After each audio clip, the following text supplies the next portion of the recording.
আমরা নতুন বাংলাদেশ বলে শব্দটা বলি সবসময়, নতুন বাংলাদেশ, এটা কথার কথা না।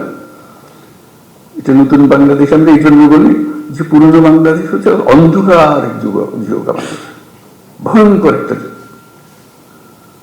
সেই ভয়ঙ্কর দিন থেকে আমরা সুন্দর ঝলমলে একটা দিনে আসতে চাই, সেটা হলো নতুন বাংলাদেশ।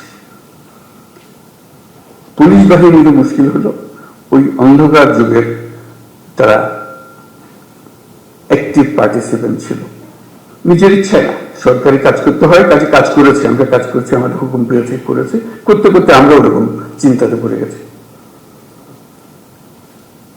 কাজে নতুন বাংলাদেশ সৃষ্টি করার জন্য তোমাদেরকে ওই চিন্তার থেকে বেরিয়ে আসতে হবে যে না, আমরা নতুন বাংলাদেশ সৃষ্টি করবো।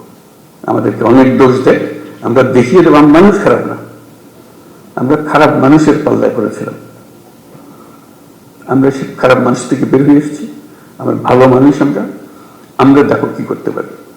সেই দৃঢ় চিন্তাটা মাথার ভিতরে রাখতে হবে যে আমরা একটা দেখিয়ে ছাড়বো। আমাদেরকে সবাই গালিগালাজ করে, মন্দ বলে, আমাদের কাজের মাধ্যমে আমরা দেখাবো যে আমাদের হাত দিয়ে এই নতুন বাংলাদেশ সৃষ্টি হবে। আমরা একটা তাতে বড় রকমের ভূমিকা পালন করব, কারণ আমাদের কাছেই রয়েছে আইন এবং শৃঙ্খলা।